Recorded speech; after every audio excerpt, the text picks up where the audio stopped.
My awakening journey has really covered my whole life. I feel that, all of my life has been a journey to more awakening and more freedom.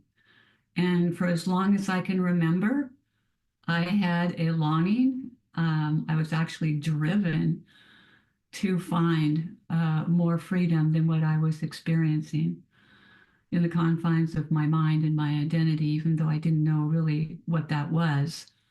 And I was always seeking a freedom from suffering, for myself and the world. So that drove me throughout my life, and it drove all my major decisions and relationships and everything. And that led me into, many different paths. Being raised a Catholic, so I had the Christian religion, the Christian theology in my consciousness that I left behind about 19 years old and started looking into Eastern philosophies and yogic traditions, Hindu philosophies, and had my first guru when I was in my 20s from India. And that was a devotional path, a bhakti devotional path that I have a part of me that is very devotional towards this beauty that we are. And I've always had this great deep love and devotional love for that, but it was placed on this person at that time. And I kind of moved through that and moved into, more Buddhist traditions, especially the Tibetan Buddhist Dzogchen teachings. Those are the non-dual teachings of Tibetan Buddhism. And then I landed about 1992, I think, in the non-dual community, starting with Gangaji.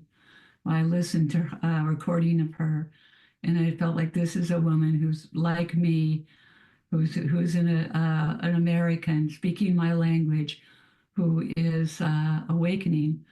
And I just went to it like a dry sponge, into water, and I couldn't get enough of it. So that's kind of where I landed at that time, and I've been for the most part since then.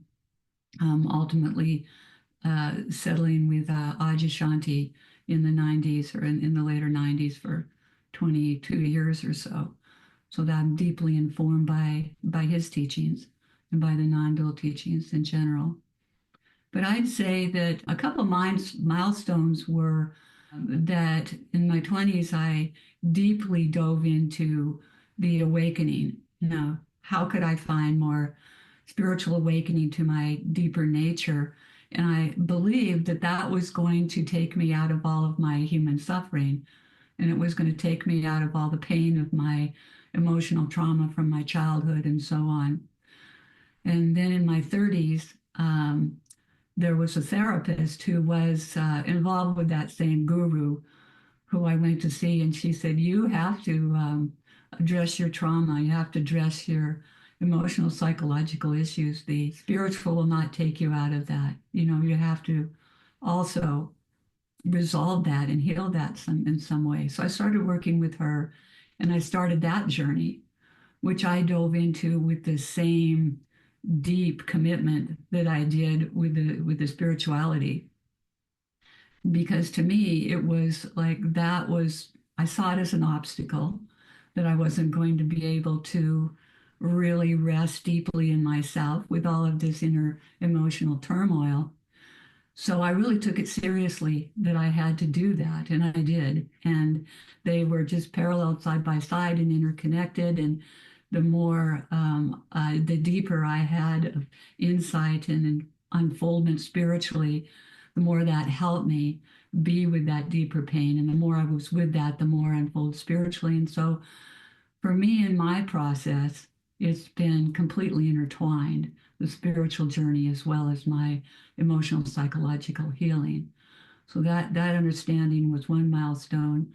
And then I think a spiritual milestone is just a simple recognition of becoming aware of awareness. Adyashanti spoke a lot about awareness, and I was always kind of looking like, where is this awareness? And then finally I realized, oh my goodness, this is, what's looking out of my eyes all the time. I mean, that's it.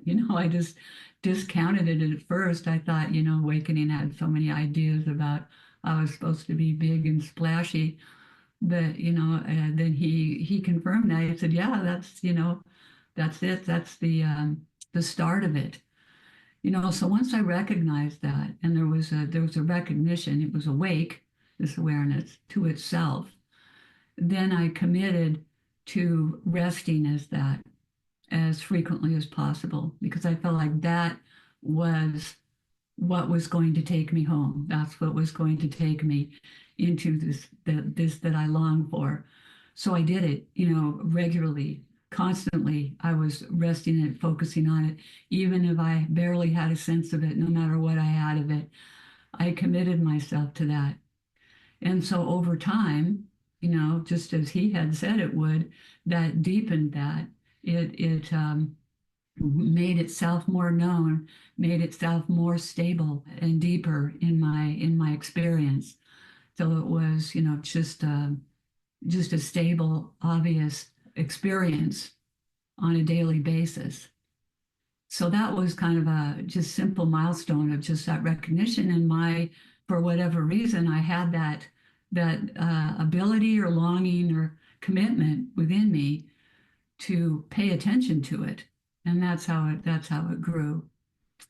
And then at the same time, to bring that, the more it deepened, to bring that into my ongoing meeting of whatever arose within me emotionally, psychologically, and so on, and also physically within my system.